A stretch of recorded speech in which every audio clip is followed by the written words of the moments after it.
Olá, bom dia, seja muito bem-vindo ao Jornal Toda Hora, primeira edição.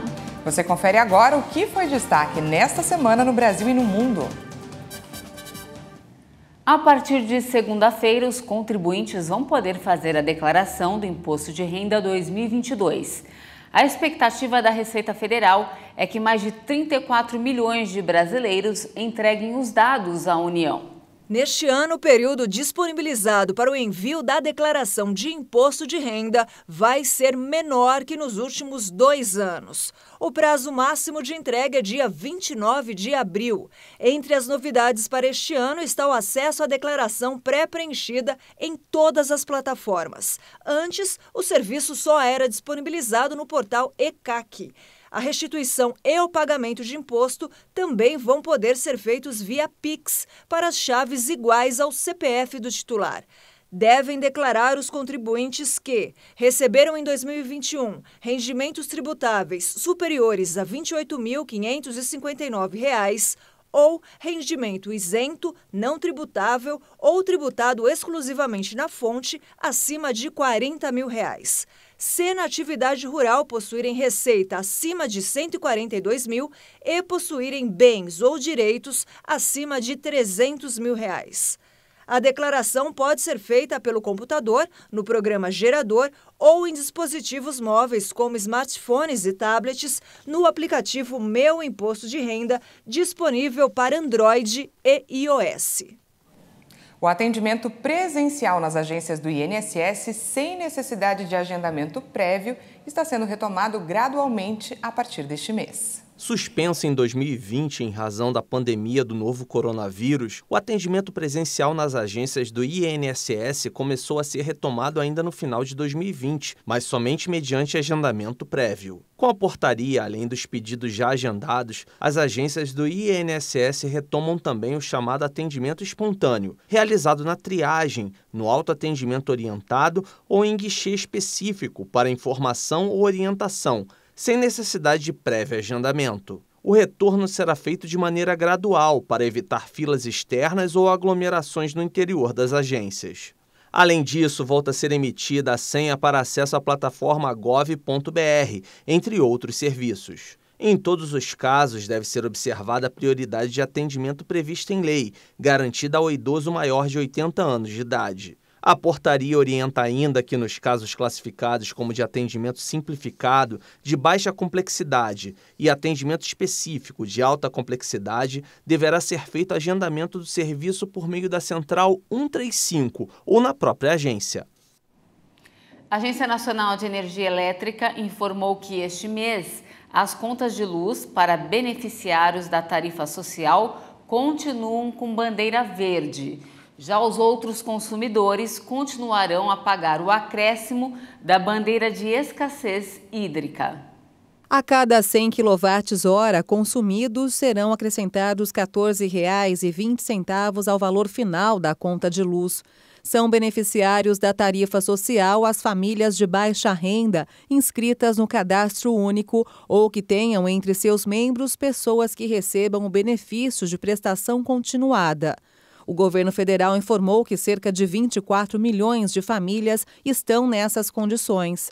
A tarifa social prevê um desconto de 10% a 65% na conta de luz, de acordo com o consumo mensal de cada família. O maior abatimento de valor é para quem consome até 30 kWh.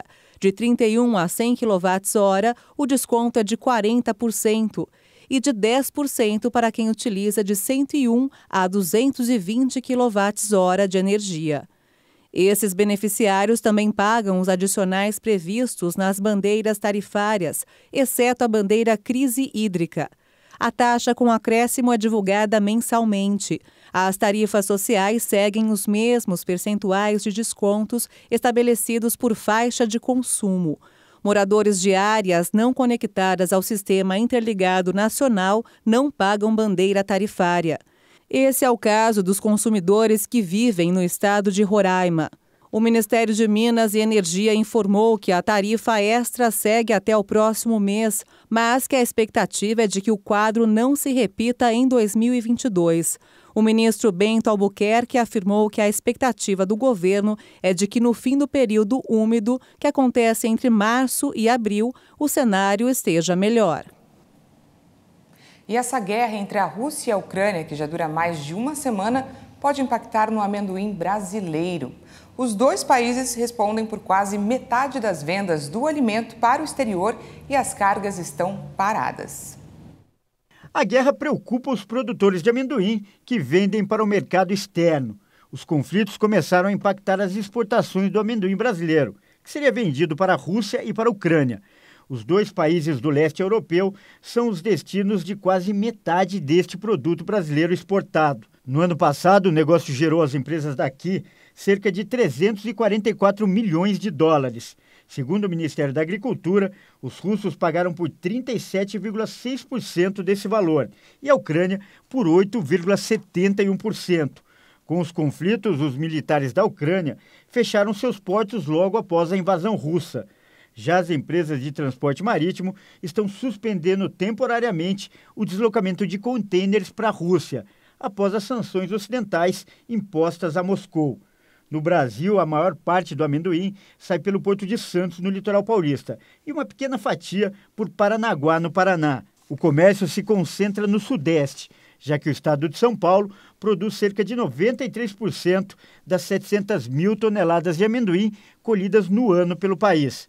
A Câmara Setorial Paulista informou que há muitos contêineres com amendoim parados nos portos ou nas empresas brasileiras.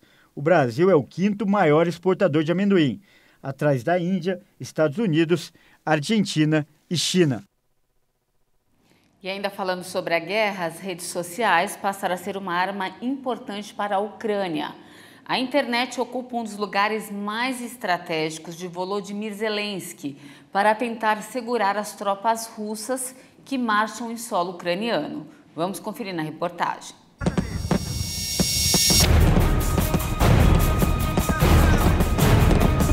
A invasão, os ataques,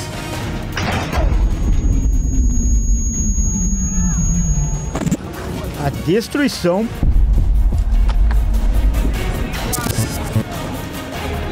e a resistência.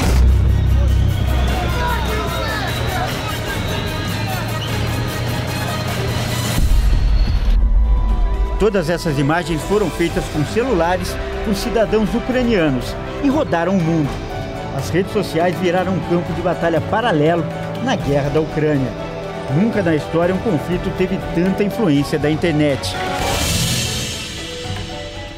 Aquele terror da guerra, ele fica muito mais palpável, porque são pessoas jovens, pessoas idosas, pessoas com o celular na mão, crianças, aquelas cenas das famílias fugindo e o pai voltando para dentro da Ucrânia e os filhos, né, a mulher com os filhos tentando fugir. Então, essa situação toda não aparecia com tanta clareza, por exemplo, nos conflitos dos anos 90, que foram televisionados. E no campo das redes sociais, os ucranianos têm levado vantagem sobre os russos, segundo a avaliação dos especialistas. As redes sociais não só equilibrar, como virar o jogo. Existe uma grande campanha em prol da Ucrânia, que acabou sendo agredida, né, por um ente, mas lembrando que a trincheira das redes sociais é muito diferente da trincheira da vida real. A começar pela atuação do presidente Volodymyr Zelensky, que desde o início do conflito tem se mostrado muito ativo nas mídias. O canal de comunicação preferido dele é o Twitter, onde tem quase 4 milhões de seguidores. Na rede social, o presidente fala sobre o conflito e ainda atua na diplomacia internacional. Mas o Zelensky, que tem uma origem nas artes, né? Ele é um produtor, ele é um ator, até então ele nunca tinha conseguido, digamos, aproveitar essa capacidade dele, né? E agora ele tem se mostrado um grande comunicador, mas não cínico. Ele tem se mostrado alguém que está conseguindo mostrar o lado irracional dessa guerra e o lado das perdas de vida, o lado da tragédia humana, né? E isso ele tem feito muito bem. Para a Ucrânia, as redes sociais se tornaram uma verdadeira arma de guerra, quase tão importante quanto os tanques, fuzis, aviões e também mísseis. A estratégia do governo tem sido usar a internet para compensar a inferioridade em relação ao exército inimigo. Uma das táticas é postar fotos, textos e vídeos que aumentem a motivação das tropas ucranianas. Gravações de ações bem-sucedidas do exército ucraniano são as mais comuns. Mas alguns atos de heroísmo são de cidadãos comuns, como esse homem, que encara soldados russos que invadiam o país. Nesse outro vídeo, alguns homens entram na frente de um tanque de guerra. A capacidade de sacrifício, a disposição em entregar a própria vida, fala mais alto, né? Nós vimos cenas de pessoas cercando os blindados, né? Tentando impedir. Isso tudo faz com que o moral das forças militares ucranianas e das milícias civis que defendem a Ucrânia cresça enormemente. E é difícil você vencer um grupo, por mais fraco que ele seja, se ele está coeso, se ele está unido. Essa imagem mostra como as campanhas nas redes sociais têm surtido efeito na vida real. Um grupo de ucranianos se une para impedir a passagem de um tanque de guerra por uma estrada. Eles estão determinados e o gigante blindado é obrigado a recuar e ir embora.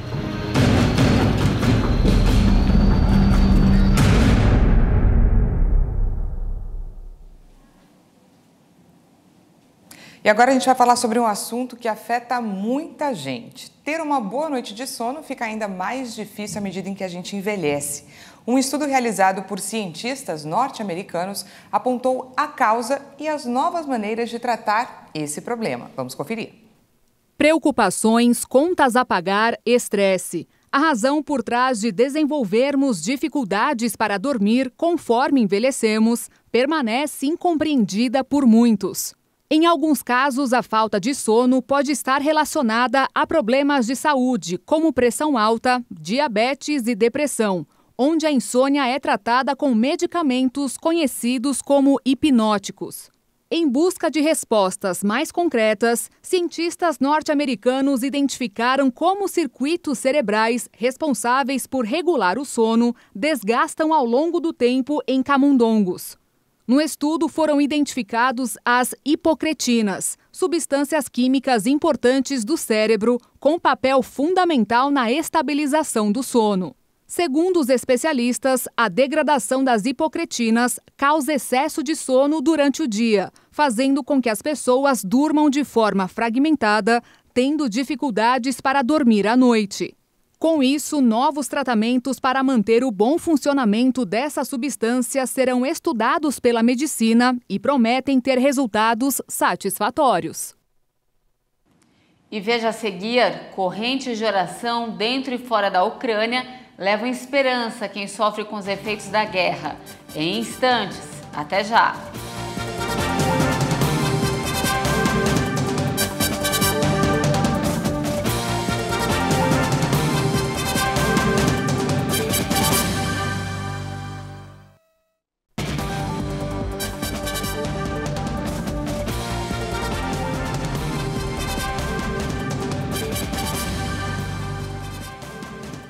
Estamos de volta, seja bem-vindo novamente. As mortes de idosos por Covid aumentaram na segunda quinzena de fevereiro. Os dados de hospitais São Paulo e do Rio de Janeiro mostram um crescimento mesmo com a terceira dose aplicada em novembro. 2 anos após o início da pandemia, os idosos voltaram a se destacar entre as principais vítimas da Covid. Levantamentos feitos em 2 dos maiores hospitais de referência para o tratamento da doença no país, o Hospital Emílio Ribas, em São Paulo, e o Ronaldo Gazola, no Rio de Janeiro, revelaram que no início de fevereiro, de 70% a 90% dos mortos pela doença eram pessoas não vacinadas ou com um esquema de vacinação incompleto. Mas a partir da segunda metade de fevereiro, esse percentual caiu para aproximadamente 50%, revelando uma nova mudança no perfil das vítimas. Na outra metade, a maioria são idosos que tomaram a terceira dose entre setembro e novembro. No fim de 2021, o surgimento da variante Ômicron mais transmissível favoreceu a rápida disseminação da nova cepa no país. E uma terceira onda da pandemia no Brasil foi detectada a partir de janeiro deste ano. Com isso, ficou ainda mais clara a vulnerabilidade daqueles que concluíram o esquema vacinal há mais de 4 meses e são particularmente frágeis. A mudança de perfil reforça a ideia da necessidade de uma 4ª dose de vacina para as pessoas com mais de 60 anos. E o estado de São Paulo prevê iniciar essa nova fase da campanha em abril. E ainda falando de coronavírus, a vacina pediátrica da Pfizer contra a doença é mais eficaz em crianças com mais de 11 anos. Um novo estudo levanta questões sobre a dose correta a ser administrada aos mais jovens. Pesquisadores do Departamento de Saúde de Nova York fizeram um estudo para avaliar os resultados da vacina da Pfizer contra a Covid em crianças de 5 a 11 anos. Eles descobriram que a vacina teve eficácia reduzida de 68% para apenas 12% no período de 1 mês e meio entre 13 de dezembro a 30 de janeiro. A eficácia foi maior para aqueles de 12 a 17 anos, caindo de 66% para 51% no mesmo período. De acordo com cientistas, as crianças com menos de 12 anos recebem uma dose que é 1/3 do tamanho dado para maiores de 12 anos, o que poderia explicar a queda na eficácia. O estudo observa que o resultado para crianças de 5 a 11 anos foi melhor contra a doença grave. A eficácia da vacina contra a hospitalização em crianças de 5 a 11 anos caiu de 100% para 48%, em comparação com 85% para 73% nas crianças mais velhas.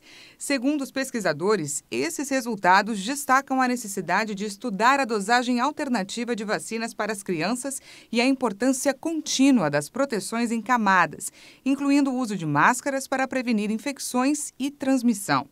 E mesmo tendo eficácia reduzida, a análise recomenda que a vacinação deve continuar em crianças menores de 12 anos. E mesmo em meio ao caos vivido na Ucrânia, a fé não se abala. Correntes de oração dentro e fora do país levam esperança a quem sofre com os efeitos da guerra. As imagens desta igreja cristã cheia no momento de louvor foram gravadas neste último domingo na Ucrânia.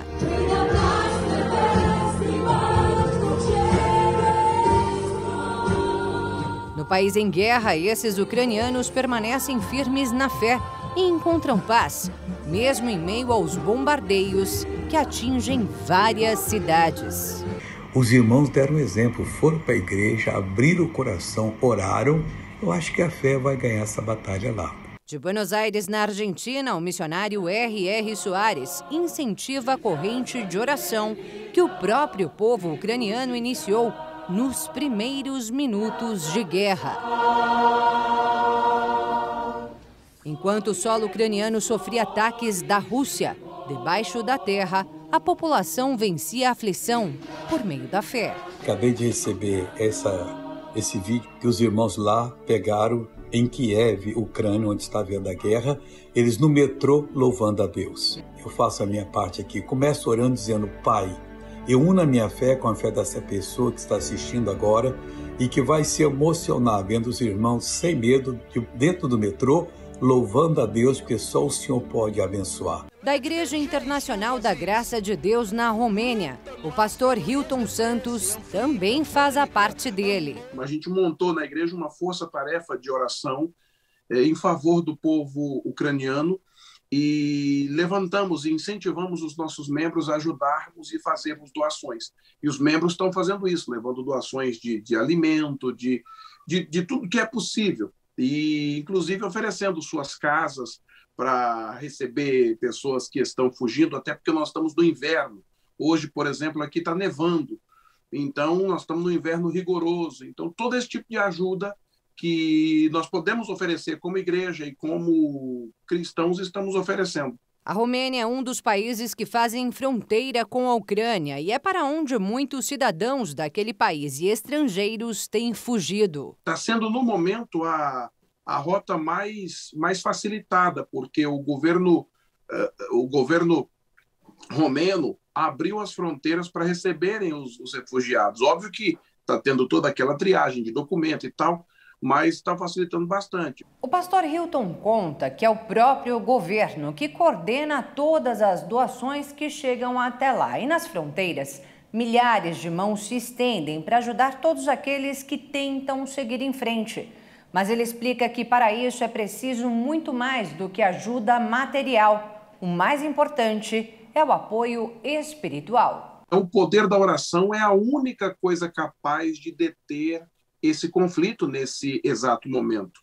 E é muito importante porque não só a Igreja Internacional da Graça de Deus tem desenvolvido todos os dias, em 2 horários, uma campanha séria de oração em favor dos nossos irmãos que estão em aflição nesse momento, mas também outras igrejas. E aqui você vê uma força-tarefa de oração, porque a oração muito pode em seus efeitos. Da Ucrânia, são vários os pedidos de oração que chegam até o pastor Hilton, como desta senhora, de 76 anos. Sozinha, sem ninguém, de repente o país é atacado e ela entra em contato, foi até pelo WhatsApp. Nós temos vários canais de ajuda espiritual e ela entrou em contato pelo WhatsApp e recebeu a oração, recebeu a ajuda e depois da oração o ânimo voltou. São resultados como esse que dão a certeza de que somente pela fé é que é possível vencer essa guerra.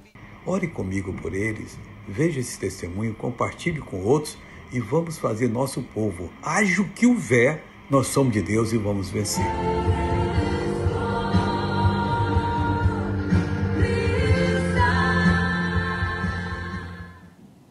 É isso aí, a fé move até montanhas. Com certeza. Né? E essa edição fica por aqui. Muito obrigada pela sua companhia. Lembrando que a gente volta a se encontrar daqui a pouquinho na edição do meio-dia. Até mais. Um bom final de semana e até mais.